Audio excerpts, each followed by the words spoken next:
মহুয়া মৈত্রীর বিরুদ্ধে গ্রেফতারি পরোয়ানা জারি কৃষ্ণনগর জেলা দায়রা আদালতে। কৃষ্ণনগরের সাংসদ মহুয়া মৈত্রীর বিরুদ্ধে গ্রেফতারি পরোয়ানা জারি হলো কৃষ্ণনগর জেলা দায়রা আদালতে। আদালত সূত্রের খবর, গত ইংরেজি 12 জুন কৃষ্ণনগর লোকসভা কেন্দ্রের সাংসদ মহুয়া মৈত্র কিছু অনভিপ্রেত বক্তব্য দেশের স্বরাষ্ট্রমন্ত্রী ভারতীয় সেনা সম্পর্কে সোশ্যাল মিডিয়ায় রেখেছিলেন। একই সাথে নারীদের শালীনতা, হিন্দুদের তুলসী দেবী সম্পর্কে মন্তব্য, এছাড়াও বাঙালি হিন্দুদের বোরখা পরা নিয়ে মন্তব্য করে সাম্প্রদায়িক সম্প্রীতি নষ্ট ও হিন্দু ভাবাবেগে আঘাত করেছেন বলে 17 জুন তার বিরুদ্ধে কৃষ্ণনগর জেলা দায়রা আদালতে মামলা দায়ের হয়। সেই মামলার পরিপ্রেক্ষিতে তিনি আদালতে হাজিরা দেননি। গত 18 আগস্ট হাজিরার শেষ দিন ধার্য ছিল, সেদিনও তিনি আসেননি আদালতে। 19 আগস্ট বিকেল 5টা পর্যন্ত হাজিরার শেষ দিন ধার্য করেন বিচারক। সেদিনও তিনি হাজির না দেওয়ায় সেখানে তার বিরুদ্ধে আদালত অবমাননার পরিপ্রেক্ষিতে গ্রেফতারি পরোয়ানা জারি করা হয়। আজ আগামী 28 আগস্ট সশরীরে তাকে হাজিরা দেওয়ার নির্দেশ দেন কৃষ্ণনগর জেলা আদালতের জেএম তৃতীয় বিচারক। তো ইংরাজি 12/6/26 তারিখে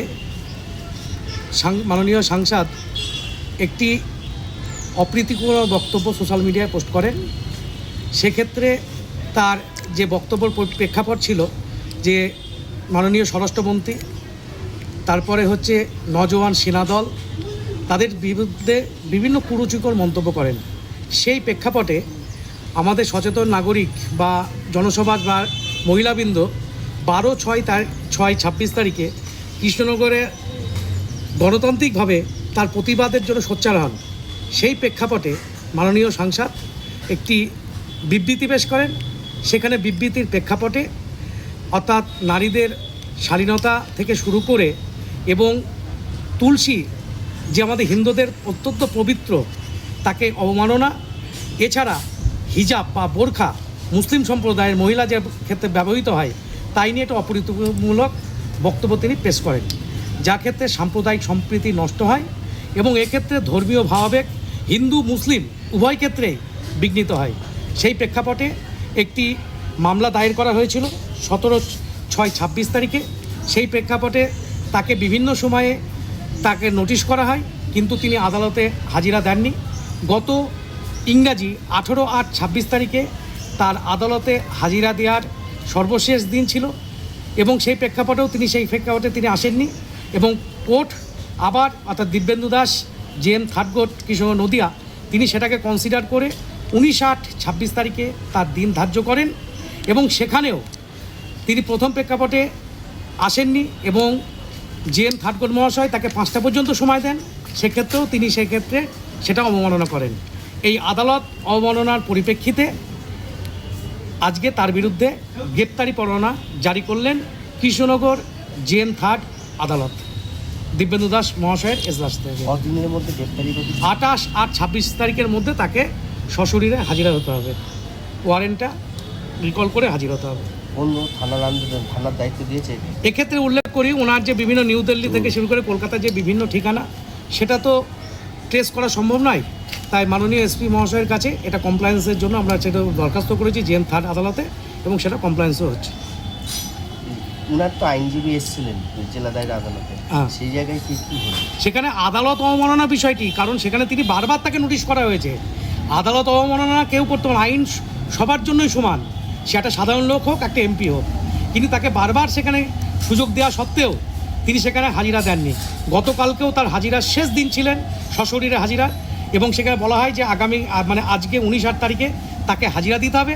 সেক্ষেত্রেও তিনি হাজিরা দিলেন না এবং পরবর্তীকালে জজ সাহেব তাকে বললেন যে আপনি 5টার মধ্যে হাজির করান, সেক্ষেত্রেও তিনি অবমাননা করলেন। এই প্রেক্ষাপটে কৃষ্ণনগর জুডিশিয়াল ম্যাজিস্ট্রেট তৃতীয় আদালত দিব্যেন্দু দাস মহাশয় তার বিরুদ্ধে গ্রেপ্তারি পরোয়ানা জারি করলেন। লেডি হিটলারের কথা আমরা শুনেছি। মহুয়া মৈত্র তিনি লেডি হিটলার ছিলেন, তিনি আইনের ঊর্ধ্বে ছিলেন। যেহেতু শাসক দল তৃণমূল কংগ্রেসের, তিনি মানুষের ভোট চুরি করে নির্বাচিত কৃষ্ণনগর লোকসভার তিনি সাংসদ ছিলেন। তিনি বিভিন্ন ক্ষেত্রে দেশের স্বরাষ্ট্রমন্ত্রী থেকে শুরু করে আরাধ্য দেবী জগৎ জননী মা কালী সম্পর্কে তিনি কুরুচিকর মন্তব্য করেছেন। তিনি ভগবানকেও ছাড়েননি। হিন্দুদের পবিত্র দেবী তুলসী, সেই তুলসী নিয়ে তিনি কুরুচিকর মন্তব্য করেছেন। স্বরাষ্ট্রমন্ত্রীর মুন্ডু কেটে নেওয়ার কথা বলেছেন, আরও বিভিন্ন কথা তিনি দেশবিরোধী কথা বলেছেন, তিনি মানুষ বিরোধী কথা বলেছেন এবং তিনি বলেছিলেন ওয়াই চ্যানেল থেকে যে যারা তৃণমূল তারাই বাঙালি, তারাই পশ্চিম বাংলায় থাকতে পারবে, যারা তৃণমূল না তারা বাঙালি না, তাদের পশ্চিম বাংলায় থাকার কোনো অধিকার নেই। বিভিন্ন সময় তিনি মানুষকে ছোট করেছেন, দেবদেবীকে ছোট করেছেন, দেশের স্বরাষ্ট্রমন্ত্রীর মুন্ডু কেটে নেওয়ার কথা বলেছেন। সেই লেডি হিটলার তিনি কিছু কুরুচিকর মন্তব্য করার পরে মহামান্য আদালত কৃষ্ণনগর জজ কোর্টে কোনো সহৃদয় ব্যক্তি তার এই কুরুচিকর মন্তব্যের প্রতিবাদে তিনি মহামান্য আদালতে দ্বারস্থ হন এবং একাধিকবার মহামান্য আদালত তাকে সমন পাঠায়, তাকে হাজিরা দেওয়ার জন্যে। কিন্তু লেডি হিটলার ভয়ে, কৃষ্ণ নাগরিকদের ভয়ে তিনি মহামান্য আদালতকে অবমাননা করেছেন। তাই আমরা জানতে পারলাম মহামান্য আদালত তার বিরুদ্ধে নাকি অ্যারেস্ট ওয়ারেন্ট জারি করেছেন। আমরা চাই যে এই যে লেডি হিটলার, তিনি একটা সময় হিটলারই রাজত্ব কায়েম করেছিলেন এই নদিয়া জেলার কৃষ্ণনগরে, আমরা চাই যে তিনি কোর্টে আসুক।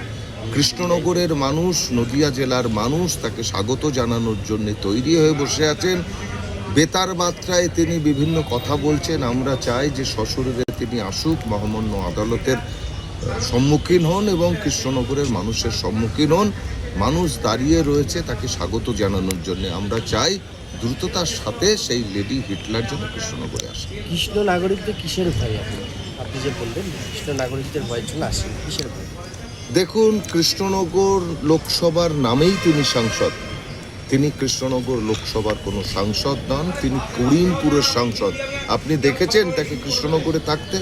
তিনি দিল্লি থেকে, কলকাতা থেকে আসলে তিনি করিমপুরে চলে যান।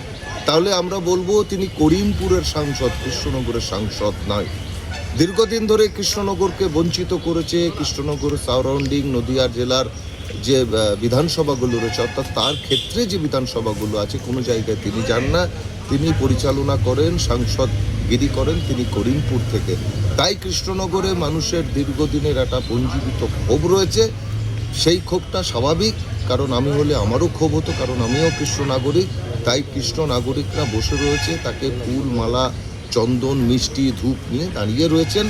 আমরা তাকে দাবি করব, অনুরোধ করব, আপনি কৃষ্ণনগরে আসুন, প্রথমে মহামান্য আদালতের সম্মুখীন হন, তারপরে কৃষ্ণ নাগরিকদের সম্মুখীন হন। আচ্ছা, মহুয়া মৈত্রের তো ওয়ারেন্ট জারি হয়েছে, আপনারা কি পুলিশের কাছে দাবি করবেন গ্রেপ্তারের জন্য অতি দ্রুত? দেখুন, এটা যেহেতু আইনি প্রক্রিয়া, মহামান্য আদালতই ঠিক করবে, কারণ আমরা রাজনীতি করি, আমরা রাজনৈতিক কর্মী। আমরা পুলিশের ওপর কোনো খবরদারি করতে পারি না, পুলিশকে আমরা কোনো কথা বলতে পারি না। মহামান্য জজ সাহেব আছেন, মহামান্য আদালত আছেন, তারাই ঠিক করবেন কি হবে। দাবি কি জানাবেন? দেখুন, আমরা অফিসিয়ালি দাবি দীর্ঘদিন ধরেই করে আসছি, কারণ ইনি এতটাই প্রভাবশালী ছিলেন, যিনি ধরা ছোঁয়ার বাইরে ছিলেন। ধরাকে তিনি সরাজ্ঞান করতেন না। আজকে সরাজ্ঞান করার জন্যেই তাকে ডাকা হয়েছে, মহামান্য আদালত তাকে ডেকে পাঠিয়েছে। তিনি আসুন এবং কৃষ্ণ নাগরিকদের সম্মুখীন হন, এটাই আমরা তাদের কাছে দাবি করব। Bureau report, Durnibar Bangla.